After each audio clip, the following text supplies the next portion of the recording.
오늘 산제물로 드려지는 교회 첫 번째 시간으로 로마서 강해로는 61번째예요. 저희가 참 오랜 기간 동안 로마서 강해를 못 해왔는데요. 저희가 10장에서 끝내고 11장을 넘어와서 이제 12장으로 들어옵니다. 로마서는 크게 두 부분으로 나누어지죠. 1장부터 11장까지 구원론에 대한 내용이고요. 하나님의 의, 좀 이따가 나누겠지만 하나님의 의, 하나님의 구원의 은혜, 그 내용이 풍성히 담겨져 있는 것이 로마서 1장부터 11장이에요. 그리고 로마서 12장부터 16장인데 좀 더 구체적으로는 15장까지가 이 성화론에 대한 내용이죠. 16장은 마지막 그 서신서의 결말 부분이라서요. 여기서는 이제 문안에 대한 이야기, 안부 연락하는 그런 바울의 메시지가 담겨져 있고 12장부터 15장까지가 성화론에 대한 내용이 담겨져 있습니다. 이 설교를 하는 목회자나 설교 말씀을 듣는 성도님들 입장에서 구원론과 성화론 뭐 차이는 다 그 내용에 대한 차이는 다 알고 계시겠지만요. 또 다른 차이가 있는데 뭐냐면 구원론은 이게 교리잖아요. 그래서 구원론은 듣기는 전하거나 듣기는 조금 힘들어도 그렇게 마음에 부담은 없습니다. 내가 해야 될 일들이 별로 없기 때문에 그래요. 그냥 하나님이 이렇게 구원하시는구나, 하나님의 구원의 은혜가 이런 거구나, 이런 거 그냥 깨달아 알면 되는데 그 전체적인 내용이 교리적이기 때문에 조금 신학적인 것들이 많이 들어가기 때문에 어렵습니다. 1장부터 11장이 좀 그렇게 해서 어려웠던 거예요. 이제 12장부터 15장까지 이 성화론은 듣거나 전하기는 되게 쉬워요. 우리가 다 아는 내용들이에요. 어떤 삶을 살아야 되는 것인가, 그리스도의 제자로서, 하나님의 자녀로서 예수 그리스도를 본받는 삶이 어떤 것인가, 우리가 많이 들었던 얘기들이라 듣는 건 쉽고 전하는 것도 쉬워요, 생각보다. 근데 마음의 부담은 굉장히 크죠. 내가 해야 될 것들이 요구되어져 있기 때문에 그렇습니다. 성화론의 첫 구절이 시작되는 오늘 본문 1절을 보면서 우리가 계속 말씀 이어져 나아갈 텐데요. 여러분 앞으로의 이 성화론에 대한 12장부터 쭉 그 내용들이 저도 전하기 쉽고 여러분도 듣기는 쉬울 겁니다. 근데 그 전하고 듣는 저희들의 그 삶 가운데 우리의 마음은 굉장히 큰 부담을 느낄 수밖에 없을 것이에요. 그러나 우리가 알아야 될 것은 하나님의 은혜, 구원론이 바탕이 된 하나님의 은혜를 구원을 받은 성도로서의 마음이라면 앞으로의 그 부담되어질 수밖에 없는 그 성화론의 그 모든 내용들이 우리의 귀를 다시 열게 하고 우리의 시선을 다시 하나님께로 고정하게 하고 우리로 하여금 다시 한번 하나님의 그 복음의 메시지를 품고 성화론의 그 길을 걷는 그 과정을 기대하게 하는 그런 시간들이 되어질 것입니다. 오늘 1절 좀 먼저 보겠습니다. 그러므로 형제들아, 내가 하나님의 모든 자비하심으로 너희를 권하노니 너희 몸을 하나님이 기뻐하시는 거룩한 산제사로 드리라. 이는 너희가 드릴 영적 예배니라. 여기 1절 첫 부분에 그러므로라는 접속사가 나오고 있죠. 1장부터 11장 요 전 내용을 연결시켜주는 접속사예요. 그러므로. 그리고 그 전 내용이 앞으로의 나올 모든 내용들의 원인이 바탕이 되어진다라는 거예요. 하나님의 구원의 은혜가 너희들에게 임했으니, 하나님의 구원의 은혜를 너희가 받았으니, 그러므로 너희는 이런 삶을 살게 되어져야 된다. 이런 내용이겠죠. 우리가 로마서 1장 16절, 17절 그리고 3장 21절, 26절 말씀을 통해서 하나님의 의가 무엇인지를 우리가 나눴었는데요. 제가 다시 한번 그 내용을 정리를 좀 해드릴 테니까 기억해 보시기 바랍니다. 하나님의 의란 정의로우시며 신실하신 하나님의 의로우신 성품을 예수님께서 십자가를 통해 완전하게 드러내시고 십자가의 공로와 의로우심을 믿게 되는 믿음이 성령을 통해 죄인 되었던 우리들에게 전가되어져서 에덴에서 깨어졌던 하나님과 인간 사이의 관계가 회복되어지는 창세전부터 미리 계획하시고 예정하시고 성취하신 그리고 앞으로 재림을 통해 완성하실 하나님의 구원의 은혜이다. 이게 하나님의 의였어요. 그 밑에 파워가 빠져 있었나 보네요. 그죠? 예, 다시 켜주세요. 이게 하나님의 의였어요. 어떻게 기억나십니까? 그때 비밀번호 1107입니다. Thank you. Come on. 이게 하나님의 의에 대한 정의였어요. 그게 로마서 1장과 3장을 통해서 저희가 다시 한번 되새겼던 건데요. 이걸 조금 간단하게 줄이면 하나님의 의란 예수 그리스도를 통해 우리에게 거저 주신 하나님의 구원의 은혜이다. 좀 더 짧게 이야기하면 하나님의 의는 하나님의 구원의 은혜다라는 거죠. 그게 1장부터 11장의 내용 아니겠습니까? 바로 이 구원의 은혜가 뒷받침되어진 성도의 신앙생활 지침서가 바로 바울의 성화론이고 그 내용이 오늘부터 쭉 나오는 12장부터 15장까지의 내용이에요. 그래서 1절 중반에 하나님의 은혜를 언급하면서 성화론을 써내려가고 있는데 바울이 이렇게 이야기하죠. 내가 하나님의 모든 자비하심으로 너희를 권하노니. 이게 공동번역에서는 하나님의 자비가 이토록 크시니 나는 여러분에게 권고합니다 라고 번역하고 있고요. 새 번역에서는 나는 하나님의 자비하심을 힘입어 여러분들에게 권합니다 라고 이야기하겠어요. 무슨 얘기냐면 하나님의 은혜를 경험한 내가 그 하나님의 은혜가 바탕이 되어진 그 마음으로 그 하나님의 은혜를 힘입어 내가 당신들에게 여러분들에게 권면합니다. 전합니다 라고 이야기하고 있는 거예요. 은혜가 바탕이 되어진 거라는 거죠. 내용은 쉽지만 결코 쉽지 않은, 그러나 성도의 삶 속에서 꼭 보여져야 될 성도들의 성화의 모습들을 하나하나 되새기고 깨닫고 실천하게 되어지는 그런 축복의 2022년 한 해가 되어졌으면 좋겠다라는 마음을 또 소망을 가지면서 오늘 말씀을 준비했는데요. 오늘 1절에 보면 굉장히 중요한 단어 3가지가 나옵니다. 첫 번째 단어는 너희 몸이라는 단어고요.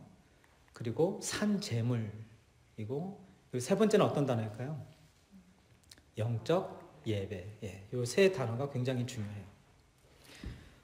이 3 단어는 도구와 목적과 열매, 결과, 이렇게 3가지로 다르게 표현할 수가 있습니다. 다시 말해서 이 몸, 산재물, 영적 예배, 이 3가지가 잘 어우러져서 도구와 목적과 열매 맺음의 그 관계를 형성하고 있다는 거예요. 도구가 어떤 것일까요? 몸이겠죠. 이게 도구예요. 생명을 뜻하는 거예요. 그게 도구예요. 그리고 산재물은 뭡니까? 목적이에요. 그리고 그 목적을 이룬 결과물, 열매가 바로 영적 예배가 되는 것입니다. 다시 말해서 하나님께서 우리에게 주신 생명은, 여기서 중요한 거죠. 하나님께서 저와 여러분들에게 주신 생명은, 지금 이렇게 숨을 쉬고 있는 이 순간은 무엇을 하라고 주신 도구예요? 하나님께 산 제물로 드려지라고 주신 도구라는 겁니다.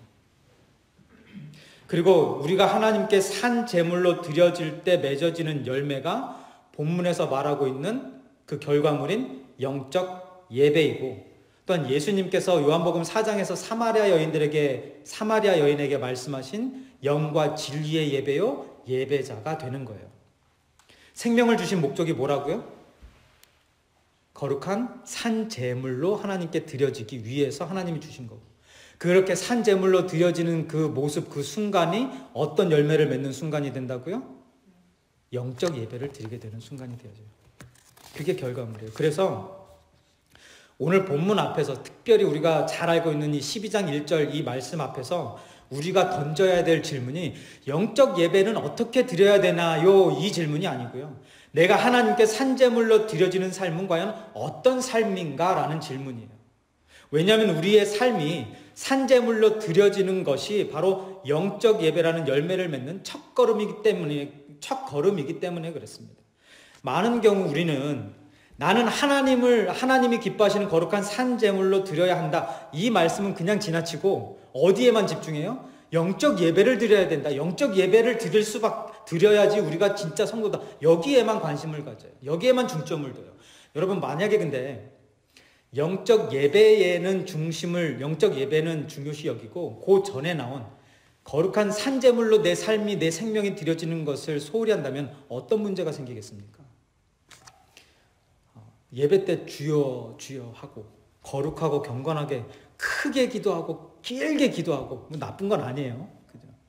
열정과 열심을 다해 찬양하고 예배를 드리고 마지막으로 축도로 예배가 쭉 그렇게 거룩하고 웅장한 멋진 예배가 쭉 축도와 함께 끝나죠. 그 축도와 함께 끝나면서 또 모두 같이 끝나요? 축도와 함께? 우리들의 거룩, 경건, 열정, 열심, 그것도 축도와 함께 끝나버리죠. 뭐가 없어서 그래요? 산제물로 하나님께 드려지는 그 삶이 없이 그냥 영적 예배라는 그 예배 요소 자체에만 관심을 두니까 예배 속에서는 은혜 넘치게 거룩하게 신실하게 예배 드리는 것 같은데 축도와 함께 그 모든 것이 다 끝나버리고 우리가 밖에 나아가면서 바로 우리의 모습이 어떻게 되어져요? 아까 구습을 쫓는 옛 사람을 벗어버리고가 아니라 구습을 쫓는 옛 사람으로 되돌아가는 이런 모습이 나타나는 거예요.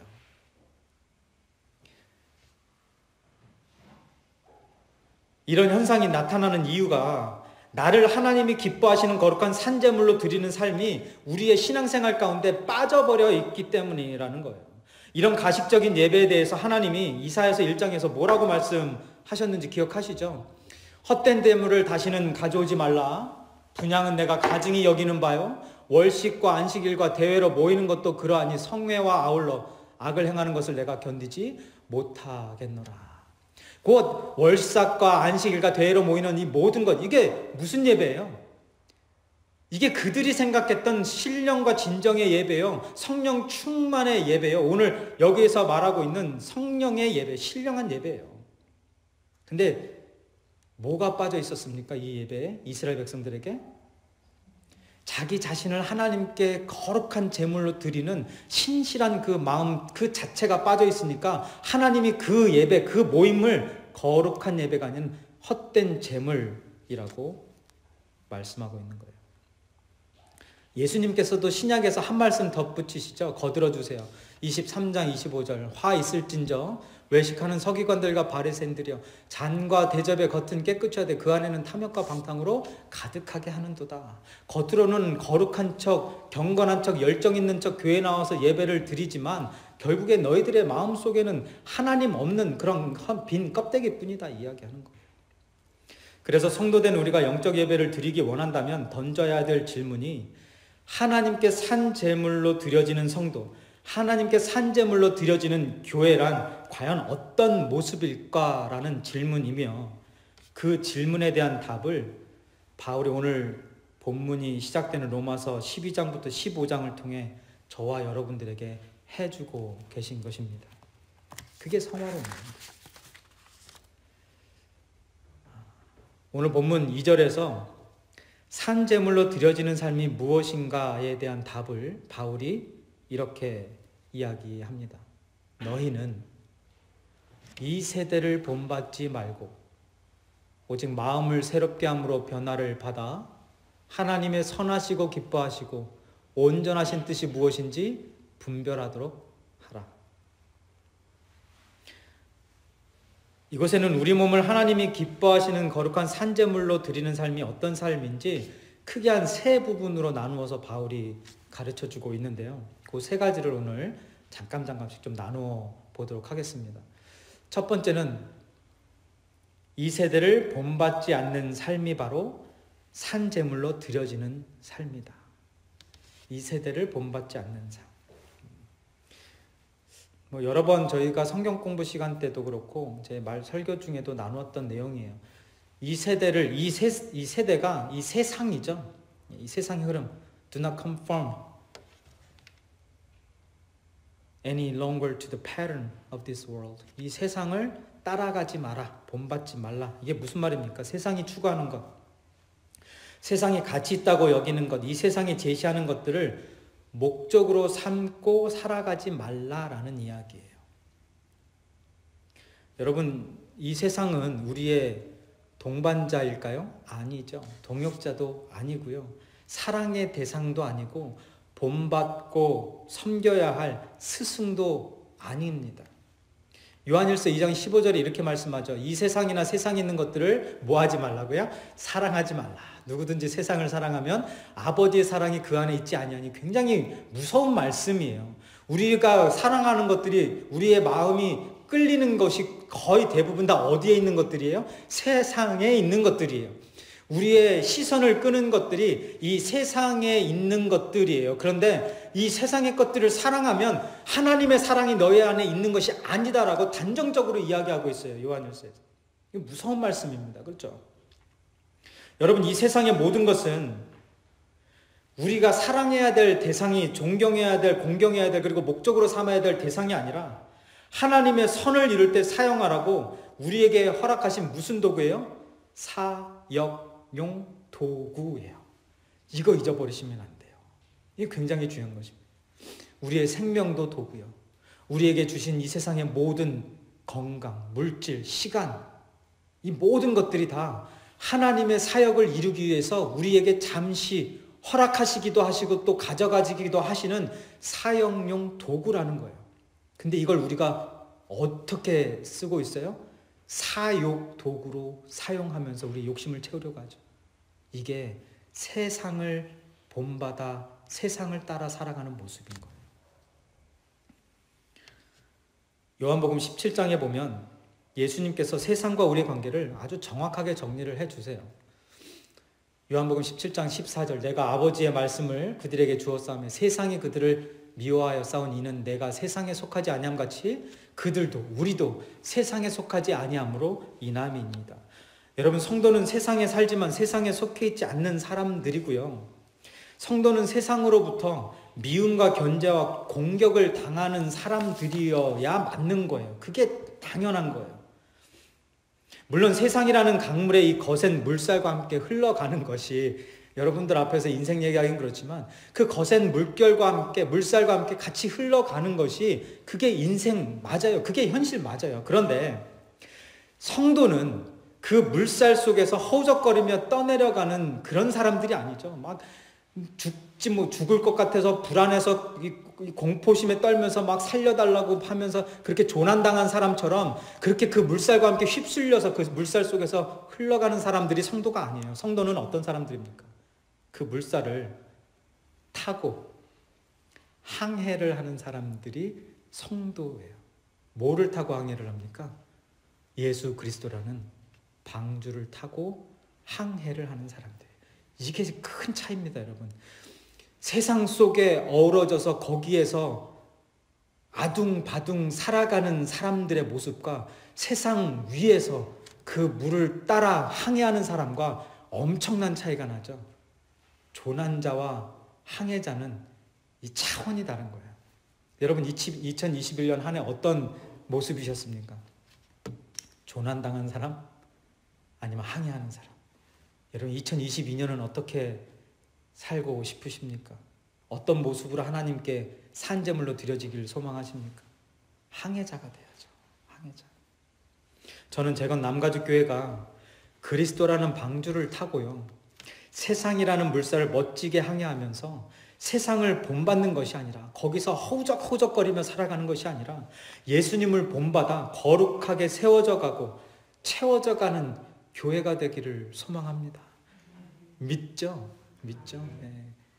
교회가 되어지고 여러분이 되어지고 2022년 그런 것들을 경험하게 되어질 거예요. 이것이 바로 하나님께서 기뻐하시는 산제물로 드려지는 교회의 모습인 것이고요, 하나님의 구원의 은혜를 받은 성도의 산제물로 드려지는 삶이라는 것입니다. 여러분, 은혜 받은 성도라면 세상과는 뭔가, 세상 사람들과는 뭔가 달라야 되지 않겠어요? 뭔가 좀 달라야 되지 않겠습니까? 하나라도 다른 게 있어야 되지 않겠어요? 세상을 본받는 이 세상 사람들과는 다른 모습의 신앙생활 하게 되시기를 주님의 이름으로 축원드립니다. 첫 번째, 이 세대를 본받지 않는 삶이 산제물로 드려지는 삶이다. 두 번째로, 새롭게 된 마음으로 변화된 삶이 바로 산제물로 드려지는 삶이다. 오늘 보면 2절 중반에 이렇게 말씀하죠. 오직 마음을 새롭게 함으로 변화를 받아. 영어 성경에 보면 be transformed by the renewing of your mind. 너희 마음이 새롭게 되어지는 것을 통해 너희가 변화되어져라 라는 거죠. 여기에서 핵심 단어가 변화라는 단어예요. 변화, transform. 이 단어의 뜻을 사전에 찾아보니까, 영어 사전에 보니까 이렇게 쓰여져 있어요. Make a thorough or dramatic change in the form, appearance or character 이렇게 돼 있어요. 그러니까 형태, 외모 또는 성격이 철저하게 또는 dramatic하게 이 극적으로 변화되어지는 것.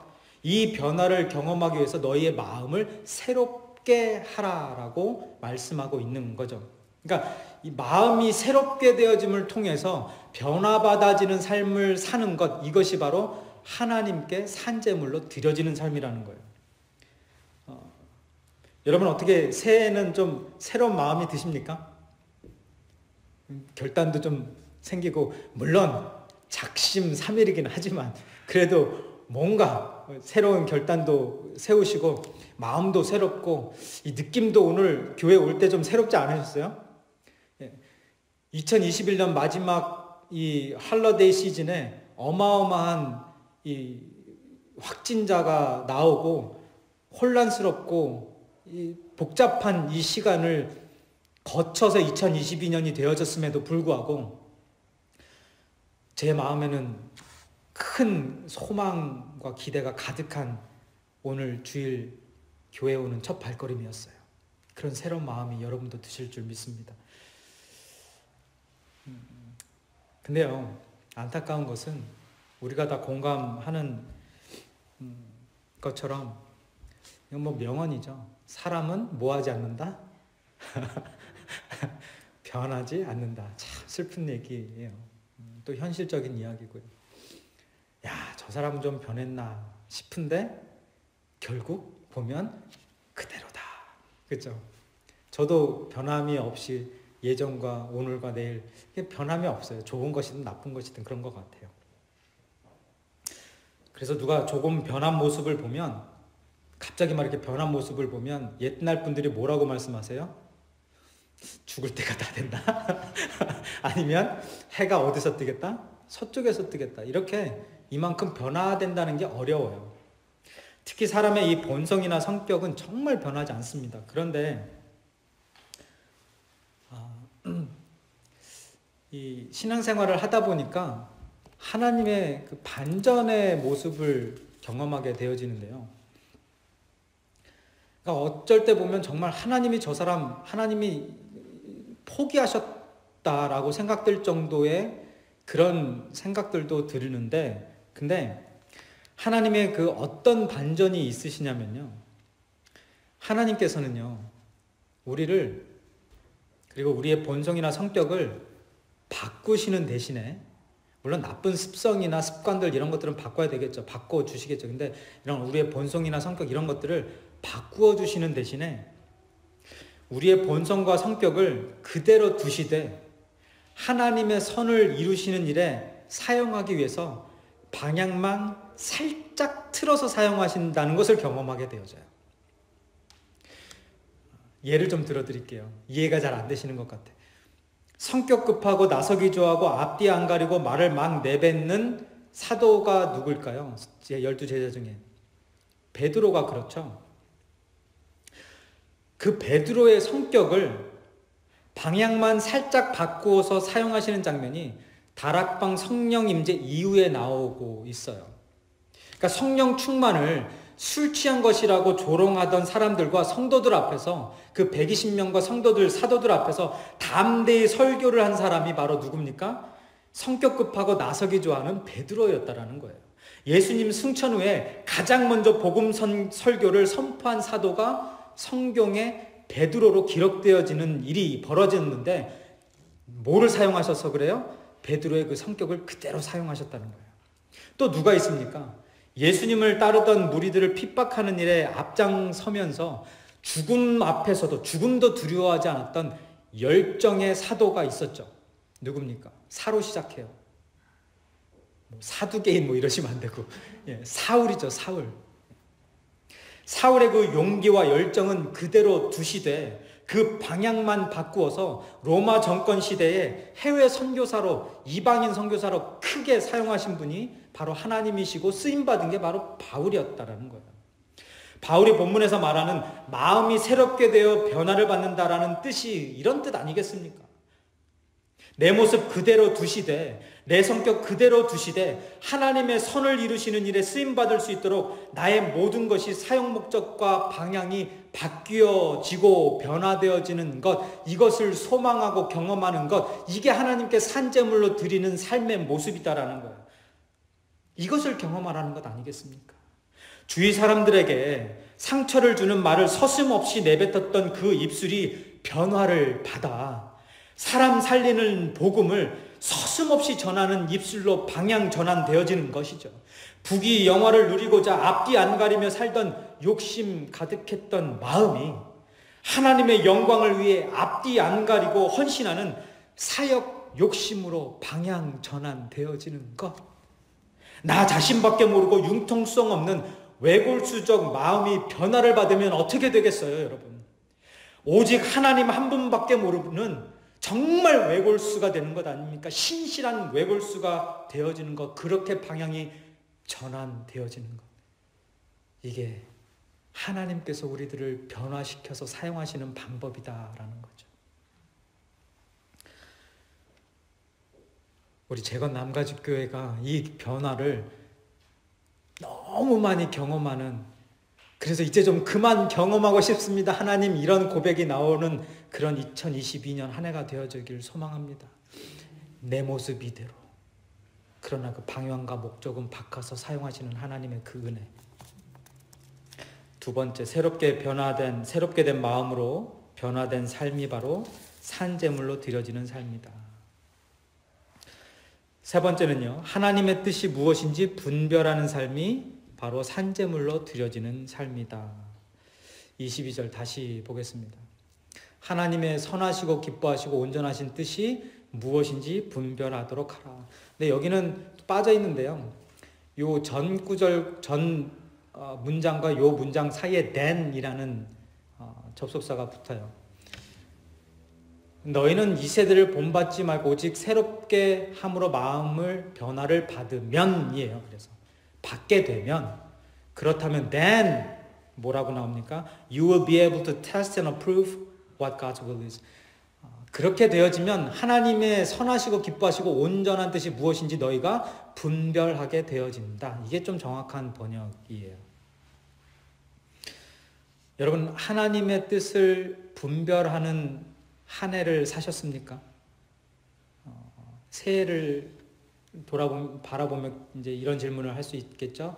하나님의 뜻을 분별하는 한 해를 살고 싶으십니까? 근데 그 전에 어떤 질문이 있어야 돼요? 하나님의 뜻이 무엇인지 분별하고 계십니까? 라는 질문을 해야 되겠죠. 여러분, 하나님의 선하시고 기뻐하시고 온전하신 뜻, 영어 성경에 perfect will이에요. 그러니까 완전하신 그 뜻이 무엇입니까? 하나님이 보시기에 선하시고 하나님이 보시기에 기뻐하시고 하나님의 그 완전하신 그 뜻, 이게 무엇이냐는 거죠. 그것이 바로 우리가 하나님이 기뻐하시는 거룩한 산제물로 드려지는 영적 예배를 통해 하나님께 영광 돌리고 복음 전하며 영혼 구원하는 것, 이것이 하나님의 선하시고 기뻐하시고 완전하신 뜻 아니겠습니까? 그렇죠? 여러분, 내 생명을 하나님께 제물로 드리는 것, 이거 쉬운 일 아닐 수밖에 없어요. 구원론이 쉬운 이유는요, 산제물로 드려지는 그 중심에 예수님이 계셨고 예수님이 우리 대신으로 산제물 되어지셨기 때문에 우리는 마음이 편해요. 근데 그 후에 이 성화론으로 오면서 우리가 부담이 되어지고 무겁게 느껴지는 이유는 그 예수님의 십자가의 희생을 본받아 우리도 너희도 하나님께 거룩한 산제물로 드려라 이 말씀을 하고 있기 때문에 그렇습니다. 그런데 우리가 알잖아요. 뭘 알아요? 산제물로 드려질 때, 우리의 생명이 산제물로 드려질 때 거기서 끝나는 것이 아니라 그 결과물, 그 열매가 뭐로 나와요? 또 다른 생명의 탄생으로 나오는 걸 알잖아요. 그러니까 할 수 있는 거예요. 아버지의 손에 의해 번제단의 제물로 드려진 이삭을 대신해 번제물이 된 순양 기억하시죠? 그 번제물 때문에, 그 순양 때문에, 그 순양의 희생 때문에 누가 살았어요? 이삭이 살았어요.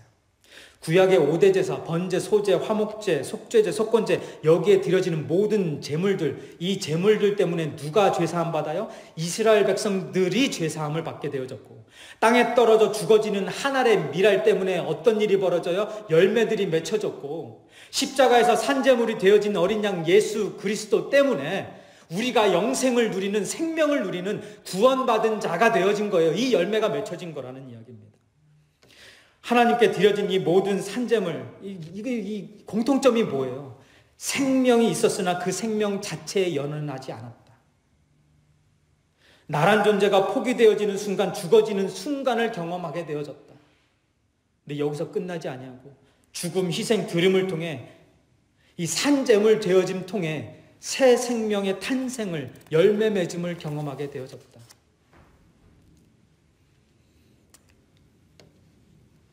이제 좀 정리하겠습니다. 산제물로 드려지는 삶이란, 산제물로 드려지는 교회란 이 세대를 본받지 않고 새롭게 된 마음으로 변화를 받아 하나님의 뜻을 분별하는 삶을 통해 영적 예배를 하나님께 올려드리는 것이다. 이렇게 정리할 수 있겠어요. 여러분, 단 한 번이라도, 단 한 해라도 제대로 하나님께 산제물로 드려지는 그런 교회와 그런 우리가 되어야 되지 않겠습니까? 한 번이라도요. 아, 목사님 저 예전에 했었는데 실패했어요. 여러분, 한 번 해서 실패했으면 끝납니까? 아니죠. 두 번째 도전할 수 있는 거예요. 왜? 한 번 해봤으니까. 한 번 해봤으니까 또 도전할 수 있는 거예요. 그리고 두 번 해서 실패하면 그러면 무슨 마음을 가져야 돼요? 이 세상의 모든 것은 몇 판이더라? 3세판이더라. 이런 마음으로 다시 시작하는 거예요. 그 세 번을 했는데 또 실패를 해요. 그러면은 어떤 마음을 가져요? 어떤 생각이 들어야 돼요? 10번 찍어. 안 넘어가는 나무 없대더라. 그래서 10번 찍었는데도 안 넘어가요. 10번 하나님께 거룩한 산제물로 드리려고 했는데 그게 잘 안 돼요. 그러면 또 어떤 마음을 가져야 돼요? 우리 재건 남가죽교회 성도님들은 예수님의 가르침대로 70번씩 7번이라도 일단 해보고 포기하자. 그 후에 할렐루야, 할렐루야. 그런 산제물로 드려지는 교회를 통해, 성도를 통해 하나님께서 영적 예배를 받아 주시는 것이고, 그 영적 예배를 드리는 그 과정 속에 하나님의 부어주시는 은혜를 경험하고 체험하는 것, 하나님의 그 놀라우신 능력의 손길을 경험하며 하나님의 구원의 역사를 경험하고 살아가는 것, 이게 저와 여러분의 앞으로의 신앙생활의 모습이 되어지기를 주님의 이름으로 축원드립니다.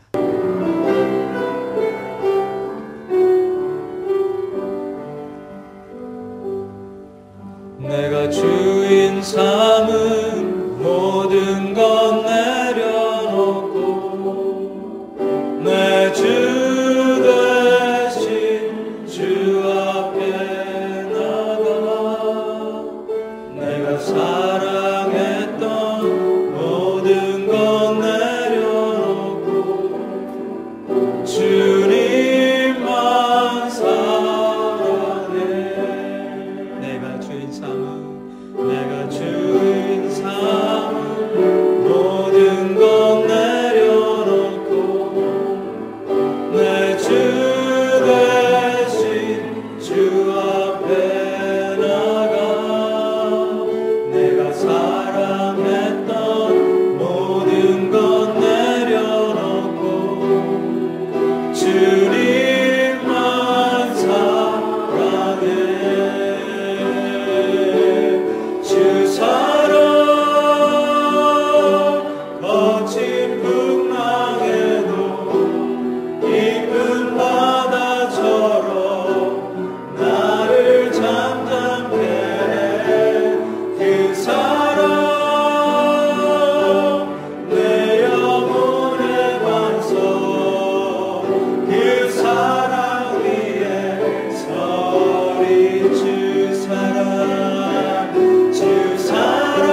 기쁨이 되는 것 겸손히 내 마음 드립니다. 나의 모든 것 받으소서. 나의 모든 것 받으소서. 나의 마음 깨끗게 씻어주사. 나의 마음 깨끗게 씻어주사. 주의 길로 행하게 하소서. 내가 원하는 한 가지 주님의 기쁨이 되는 것. 내가 원하는 한 가지 주님의 기쁨이 돼. 내가 원하는